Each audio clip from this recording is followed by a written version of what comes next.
ఒక సెట్లోకి పొడవుగా కోసుకున్న ఒక పెద్ద ఉల్లిపాయ, 3 పచ్చిమిరపకాయలు, సన్నగా తరిగిన ఒక టమాటా, ఇట్లా ముక్కలుగా కోసుకుని వంకాయలు.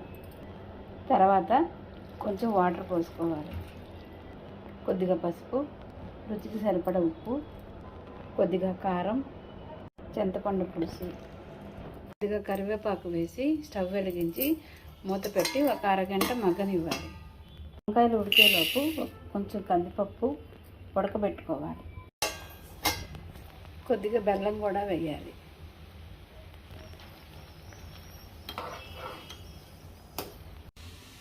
పప్పు కూడా బాగా ఉడికిపోయింది. ఉడికించుకున్న పప్పుని మెదుపుకొని ఇందులో పోసేసుకోవాలి. వంకాయలు బాగా మగ్గిపోయాయి. ఇప్పుడు తాలింపు వేసుకుందాం. వెలిగించి గిన్నె పెట్టుకొని కొద్దిగా నూనె పోసుకొని తాలింపు గింజలు కొద్దిగా, మిరపకాయలు 2, చిన్నులపాయి, కొద్దిగా కరివేపాకు, కొద్దిగా ఇంగువ వేసి బాగా దూరగా వేయించుకోవాలి.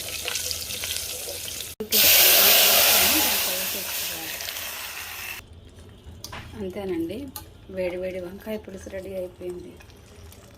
Please like, share and subscribe. మీరు కూడా ట్రై చేయండి.